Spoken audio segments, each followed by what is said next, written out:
বন্ধুরা আজকে দেখাবো নার্সারি থেকে কিনে আনা নতুন গ্রাফটেড গাছ কিভাবে আমরা রিপোর্টিং করব। এটা অনেকেরই প্রশ্ন থাকে, আমরা এটা কত ইঞ্চি পটে লাগাবো, 6 ইঞ্চি, 4 ইঞ্চি, 10 ইঞ্চি বা 8 ইঞ্চি কোন পটে। আমি প্রেফার করি 8 ইঞ্চি মাটির টব। দেখুন বন্ধুরা, এটা হচ্ছে একটা 8 ইঞ্চি মাটির টব।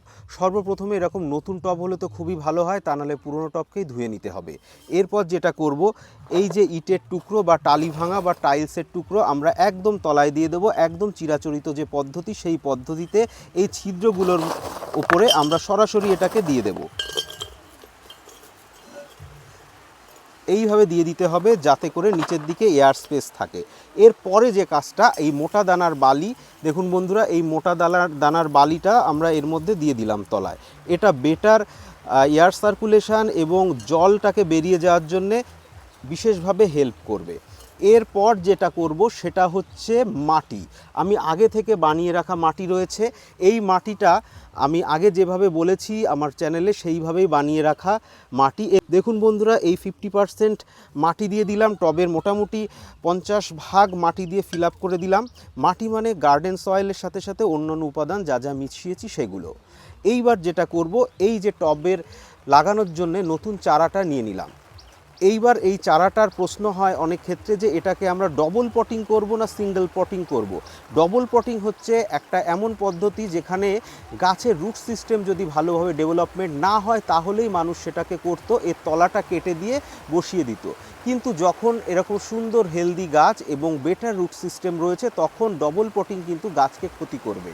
আমাদের করতে হবে সিঙ্গেল পটিং, অর্থাৎ একদম পার্মানেন্ট পটিং করে দেব।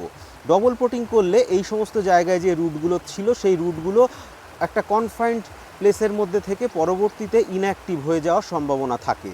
চলুন বন্ধুরা, রিপোর্টিংটা করে নিই। একদম নতুন ব্লেড নিয়ে নিলাম, এক টুকরো ব্লেড, এবং সরাসরি এইভাবে কাটবো। এইভাবে কেটে ফেললাম। এইবার খুব সহজেই এটা ছাড়িয়ে যাবে।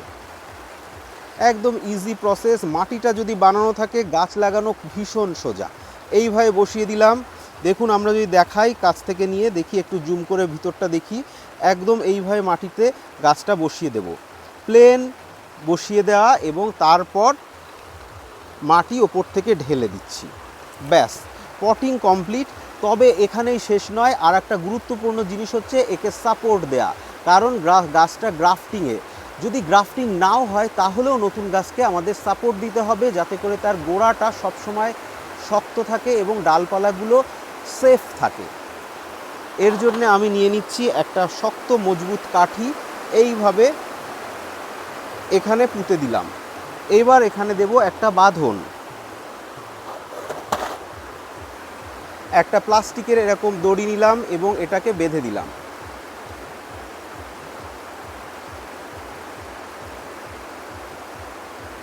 এরপরে যে করণীয়টা রয়েছে সেটা হচ্ছে গ্রাফটিং টেপ খুলবো কি খুলবো না। গ্রাফটিং পজিশন আমরা দেখব। গ্রাফটিং পজিশন যদি এরকম সুন্দর থাকে, হালকা করে দেখা যাচ্ছে ফুলে ফুলে উঠেছে, তাহলে বুঝতে হবে যে গাছ এখন খোলার পরিস্থিতিতে চলে এসছে গ্রাফটিং। আর এর ওপরের এই গ্রোথটা দেখলে অনেকটাই বোঝা যায় যে খুলবো কিনা, কারণ গ্রোথ ভালো যখন, তখন অবশ্যই খুলে দিতে হবে। তা নাহলে কিন্তু এই জায়গাটা ফেটে যেতে পারে এবং এই জায়গাটা দুর্বল হয়ে গিয়ে ভেঙে যেতে পারে। এই কারণে অধিকাংশ মানুষের কিন্তু গাছ নষ্ট হয়ে যায়, গ্রাফটিংয়ের গাছ। এখানে একটা বাঁধন আছে, আর একটা বাঁধন আমরা এই জায়গাটায় দেব।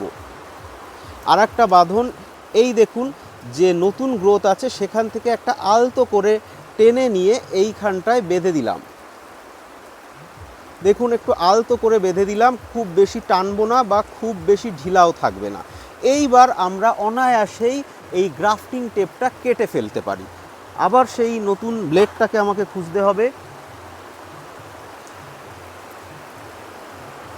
খুবই সহজেই এটা আমরা করতে পারি। একদম নতুন ব্লেড নিলে বন্ধুরা দারুণ একটা মজা পাবেন এই টেপ কাটার। দেখুন, একটা ছোট্ট করে টাচ দেব এবং পুরোটা খুলে চলে আসবে।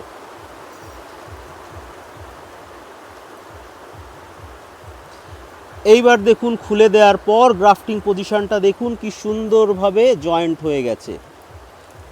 এই হলো কমপ্লিট পটিং একটা গাছের, বোগেনভিলিয়া গ্রাফটেড গাছের পটিং কমপ্লিট হলো। এবার আমরা চাইলে একে বাইরেও রাখতে পারি, সেমি শেডেও রাখতে পারি। যদি বর্ষার মরশুম চলে এখনকার মতো, তাহলে এটাকে শেডে রাখাই শ্রেয়।